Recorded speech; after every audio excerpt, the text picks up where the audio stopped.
Praise the lord. దేవుని పరిశుద్ధ నామమునకు స్తుతి కలుగునుగాక. ఈ దినకాలపు ఆశీర్వాదపు లేఖనం యాకోబు రాసిన పత్రిక 1వ అధ్యాయము 12వ వచనం. శోధన సహించువాడు ధన్యుడు, అతడు శోధనకు నిలిచిన వాడై తన్ను ప్రేమించిన వారికి వాగ్దానము చేసిన జీవ కిరీటము పొందును. ప్రేమినటువంటి దేవుని బిడ్డలారా,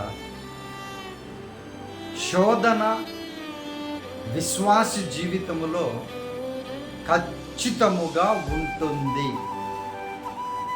దానిని సహించు వారందరూ కూడా ధన్యులు అని దేవుని వాగ్దానం తెలియపరుస్తూ ఉంది. ఈ లోకములో గొప్ప గొప్ప వారికి, డబ్బున్న వారికి, అధికారం ఉన్న వారికి, పేరు ప్రఖ్యాతులు ఉన్న వారికి ప్రభువుని అంగీకరించకుండా ఎవరైతే ఉంటారో వారందరికన్నా కూడా ఈ వాగ్దానం చూస్తున్న మీరు గొప్పవారు. ఎలానంటే, జీవ కిరీటము అనేది దేవుడు అనుగ్రహించినటువంటి అవకాశమును మీరు పొందుకొని ఉన్నారు. అనేకులు దాన్ని పొందుకోలేక, దాని దగ్గరకు రాలేక, వెలుగు దగ్గరకు రాలేక ఈ లోకంలో నశించిపోతూ ఉన్నారు. వారు ఈ లోకంలో బ్రతికినంత వరకే వారు గొప్పవారిగా వెలిగిపోవచ్చు, అధికారులుగా, గొప్ప గొప్ప ఆఫీసర్స్గా వెలిగిపోవచ్చేమో, కానీ ప్రభు దగ్గరికి, నిత్యరాజ్యానికి వారు చేరలేరు.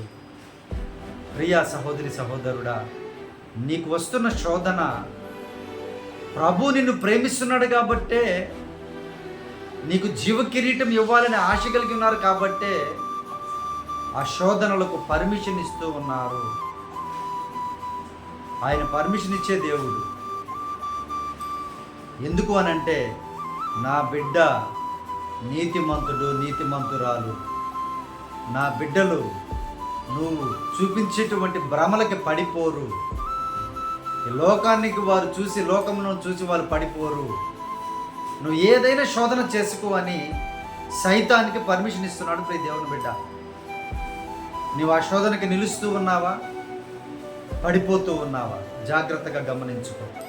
దేవుడిస్తున్న వాగ్దానము, ఆ శోధనకు నీవు నిలువబడినట్లయితేనే, ఆయనను ప్రేమిస్తున్నారు గనక నీకు జీవ కిరీటాన్ని, వాగ్దానం ఇచ్చిన జీవ కిరీటాన్ని నీకు ఇస్తాను అని దేవుని వాగ్దానం తెలియపరుస్తుంది. దేవుని బిడ్డ, ఆ జీవ కిరీటాన్ని పొందుకోవడానికి నీ డిగ్రీలు అవసరం లేదు, నీ ఉద్యోగాలు అవసరం లేదు, నీ వ్యాపారాలు అవసరం లేదు, ఈ లోకంలో ఎంత పేరు ప్రఖ్యాతులు ఉన్న దేవునికి అవసరం లేదు.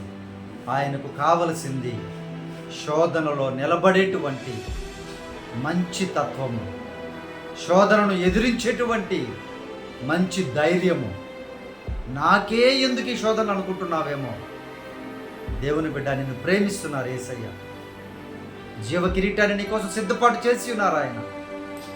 ఏ శోధనైనా సరే, శారీరకమైన, మానసికమైన ఎటువంటి శోధనైనా కూడా నీవు నిలువబడు, దేవుడు ఆశీర్వదిస్తాడు. దేవుడు గొప్ప చేస్తాడు. ప్రియ దేవుని బిడ్డ, మన జీవితాల్లో శోధనలు కలుగుతాయి తప్పకుండా.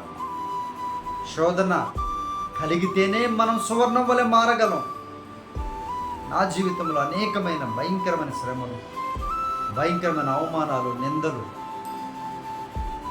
భయంకరమైన శోధనలు, వాటన్నింటినీ కూడా భరించుకుంటూ ప్రభు కోసం, దేవుని యొక్క జీవ కిరీటము కోసం అలాగే ముందుకు వెళుతున్నాం. ప్రియ దేవుని బిడ్డ, ఈ వాగ్దానం చూస్తున్న నీ జీవితంలో కూడా ఈరోజు ఏ శోధన ఉందో భయపడకు.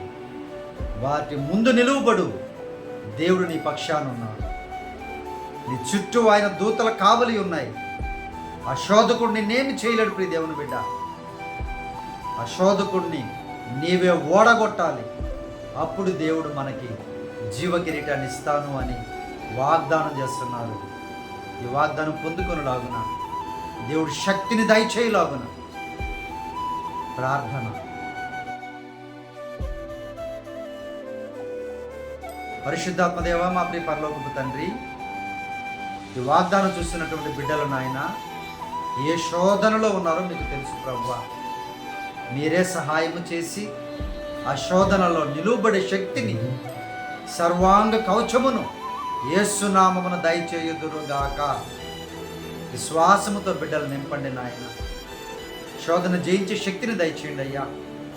మీరు ప్రేమించే దేవుడు కనుక బిడ్డల జీవకిరీటాన్ని కోల్పోకుండా ఉన్నతమైనటువంటి జీవకిరీటాన్ని పొందుకున్నట్టుకు మీరే సహాయము చేయమని ఈ దినకాలపు దీవెనలతో, ఈ వాగ్దానపు దీవెనలతో చూస్తున్న ప్రతి బిడ్డను సమృద్ధిగా బలముతో, విశ్వాసముతో, నిరీక్షణతో, సమాధానముతో, శాంతితో, స్వస్థతతో ఆశీర్వదించి బలపరచమని యేసుక్రీస్తు వారి శక్తి కలిగిన నామములో ప్రార్థించి అడిగి వేడుకొనుచున్నాము తండ్రి.